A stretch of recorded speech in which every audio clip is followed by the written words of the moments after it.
बिस्मिल्लाहिर्रहमानिर्रहीम अस्सलाम वालेकुम स्टूडेंट। आज हम डिस्कस कर रहे हैं चैप्टर नंबर 9 के न्यूमेरिकल्स। स्टूडेंट, इस चैप्टर के अंदर फर्स्ट टॉपिक आपके पास है थर्मल कंडक्टिविटी और उसी के ही दो न्यूमेरिकल्स दिए हुए हैं। फर्स्ट न्यूमेरिकल की स्टेटमेंट देखें। The concrete roof of a house of a thickness 20 centimetre has an area 200 metre square. The temperature inside the house is 15 degree centigrade and outside the house is 35 degree centigrade. Student देखें, ये statement के साथ साथ student देखें, ये आपके सामने एक घर है, ठीक है। इस हाउस की अगर हम रूफ देखें, इसकी छत देखें, आउटसाइड द हाउस मतलब इसके ऊपर वाली साइड का जो टेम्परेचर है स्टूडेंट, वो आपके पास है 35 डिग्री सेंटीग्रेड और इनसाइड द हाउस आपके पास है 15 डिग्री सेंटीग्रेड। स्टूडेंट देखें, आउटसाइड एंड इनसाइड टेम्परेचर का डिफरेंस है, इट मींस हीट जो है वो ट्रांसफर होगी, किस तरीके से फ्लो कर रही है, कैसे ट्रांसफर हो रही है, ठीक है। अब आपको पता है कि इनसाइड द हाउस जो है वो टेम्परेचर कम है, आउटसाइड द हाउस टेम्परेचर ज्यादा है, बाहर से अंदर की तरफ जो है वो हीट क्या होगी, ट्रांसफर होगी। और इसी तरह लाजमी सी बात है, अगर हम जरा गौर करें तो अंदर जो है घर के अंदर टेम्परेचर क्या होता है, एक नॉर्मल टेम्परेचर होता है, और बाहर जैसे आजकल गर्मियों का मौसम है तो स्टूडेंट के अंदर जो टेम्परेचर होता है वो बड़ा नॉर्मल सा होता है और बाहर टेम्परेचर क्या होता है, बहुत ज़्यादा होता है। हाँ, इसमें एक एहतियात ये भी हो सकती है कि अल्लाह न करे जब आपका रिजल्ट खराब आता है ना तो घर का टेम्परेचर बहुत ज़्यादा हो जाता है, तो ये दरमियान में ऐड आ गया था। Find the rate at which thermal energy will conducted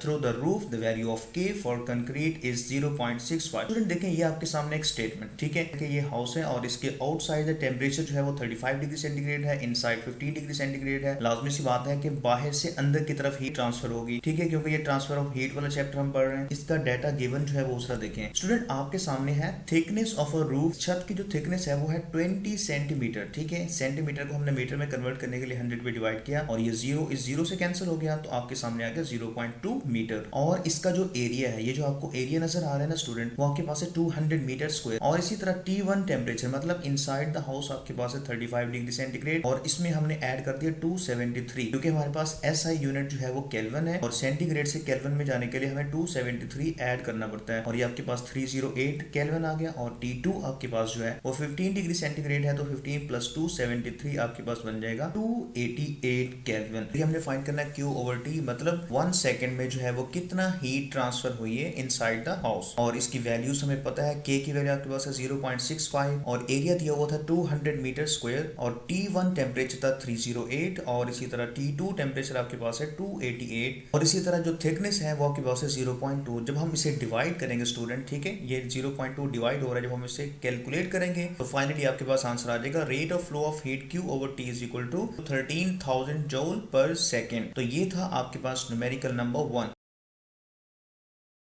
student next आपके पास है न्यूमेरिकल नंबर 2 और इसके स्टेटमेंट आपके सामने देखते हैं कि गिवन में क्या है। स्टूडेंट ये आसान से न्यूमेरिकल है, इसमें कोई इतनी ज्यादा मसले वाली बात नहीं है। देखें सोल्यूशन में हम देखेंगे टाइम कितना दिया हुआ आपके पास है 1 आवर मतलब 3600 सेकंड और थिकनेस कितना है स्टूडेंट उस रूफ की, उस छत की, वो आपके पास है 0.8 सेंटीमीटर और हमने इसे डिवाइड कर दिया, 0.8 को 100 से डिवाइड किया तो 0.008 मीटर आ गया। एरिया देखें, ये आपके पास 2 साइड्स दी हुई है, ठीक है। लास्ट विंडो आप जब इनको मल्टीप्लाई करेंगे तो आपको कंप्लीट एरिया मिलेगा, तो आपके पास आ जाएगा 2 मल्टीप्लाई बाय 2.5 वो आपके पास आ जाएगा 5 मीटर स्क्वायर। T1 25 है और इसमें हमने 273 ऐड किया और इसी तरह T2 आपके पास है 5 डिग्री सेंटीग्रेड और इसमें भी हमने 273 ऐड किया। तो स्टूडेंट ये था आपके पास टेम्परेचर और K की वैल्यू आपके सामने दी हुई है। अब हम देखते हैं कि इसकी कैलकुलेशन में क्या है। स्टूडेंट देखें, नजर भी आ रहा है इसमें टाइम दिया हुआ है, हम फर्स्ट न्यूमेरिकल की तरह इसमें Q/T फाइंड आउट नहीं करने वाले, जस्ट हमने Q फाइंड आउट करना है। अगर हम स्टेटमेंट की फर्स्ट लाइन को देखें, आपको मैंने पहले बताया था कि न्यूमेरिकल नंबर 1 के अंदर हमें Q/T फाइंड आउट करना था। ये मैं आपको दोबारा दिखाता हूँ, जरा ये आपके सामने है Q/T आपने फाइंड आउट करना था, लेकिन अब ये सेकंड न्यूमेरिकल में आपने क्या करना है, ये Q हमें फाइंड आउट करना है, T हमें नहीं चाहिए, लिहाजा T जो है वो इधर जाके मल्टीप्लाई होगा। यहाँ पे गौर करें, जस्ट हमने Q फाइंड आउट करना है, Q/T फाइंड आउट नहीं करना। T डिवाइड हो रहा था तो सिंपली इसके साथ आके क्या हो गया, मल्टीप्लाई हो गया, बाकी सब कुछ सेम रहेगा। Q आपके पास है, K की वैल्यू दी हुई है 0.8, हमारे पास है T1 298 और T2 आपके पास है 278 और इसी तरह थिकनेस जो है वो 0.8 सेंटीमीटर था, हमने उसे मीटर में कन्वर्ट किया तो मजीद हमने इसे क्या लिखा 0.008 मीटर। जब हम इसे सिंप्लीफाई करेंगे तो फाइनली आपके पास Q जो है, इस वक्त T की बात नहीं कर रहे हम, T को हमने मल्टीप्लाई कर लिया और आपके पास है 3.6 10 raised to power 7 और ये फाइनली जो आपके पास रिजल्ट है Q is equal to 3.6 10 raised to power 7 joule. Student ये था न्यूमेरिकल नंबर 2।